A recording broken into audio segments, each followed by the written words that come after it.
22 మంది మావోయిస్టుల లొంగుబాటు. వీరిలో ఒకరిది ములుగు జిల్లా, మిగతా వారిది ఛత్తీస్గఢ్ రాష్ట్రం. లొంగిపోయిన వారిలో 7 మహిళలు. వివరాలు వెల్లడించిన ములుగు ఎస్పీ శబరీష్. మావోయిస్టులకు మరో ఎదురు దెబ్బ. శుక్రవారం 22 మంది మావోయిస్టులు ములుగు ఎస్పీ శబరీష్ ఎదుట లొంగిపోయారు. వీరిలో ఒకరు ములుగు జిల్లా వెంకటాపురం మండలానికి చెందినవారు కాగా, మిగతా వారంతా ఛత్తీస్గఢ్ వాసులు. లొంగిపోయిన వారిలో 7 మహిళలున్నారు. జిల్లా పోలీస్ కార్యాలయం ఎస్పీ శంబరీష్ లొంగిపోయిన వారి వివరాలను వెల్లడించారు.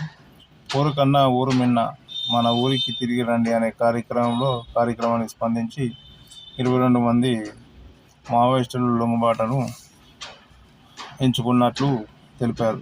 వీరిలో 3 ఏసీఎం క్యాడర్ సభ్యులు, ఒకరి పార్టీ సభ్యుడు కాగా 18 మంది ఆర్పీసీ సర్కార్ కమిటీకి సంబంధించిన వారున్నారన్నారు. వెంకటాపురం మండలం యాకన్నగూడెనికి చెందిన మాధవి మాసా 2010లో పార్టీలో చేరి 2013లో ఏసీఎం క్యాడర్కు ఎదిగాడు. 2017లో ఛత్తీస్గఢ్ రాష్ట్రం బెజ్జీ పోలీస్ స్టేషన్ పరిధి కొత్త చెరువు వద్ద 12 మంది సీఆర్పీఎఫ్ జవాన్లు మరణించిన ఘటనలో పాల్గొన్నాడు. అదే ఏడాది ఏప్రిల్లో బుర్కంపాల్ వద్ద 25 మంది జవాన్లు మరణించిన ఘటన.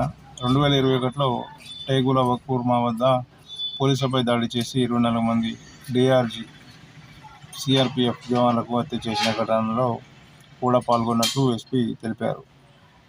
ఛత్తీస్గఢ్ బీజాపూర్ జిల్లా మాలంపేటకు చెందిన ముచ్చంకి జోగారం పామేడు ఏరియా కమిటీలో చేరి ప్రస్తుతం కోటిపల్లి ఆర్పీసీ మిలిషియా చీఫ్గా పనిచేస్తున్నాడని తెలిపారు. తుమ్మరగూడెం చెందిన తాటి జోగా పువ్వర్తి ఎల్ఓసీ డిప్యూటీ కమాండర్గా పనిచేస్తున్నాడని ఎస్పీ చెప్పారు. తెలంగాణ ఛత్తీస్గఢ్ రాష్ట్ర సరిహద్దుల్లో కర్రెగుట్టలపై బాంబులు అమర్చారని ప్రజలను మావోయిస్టులకు భయభ్రాంతులకు గురి చేస్తున్నారని, మావోయిస్టులున్నది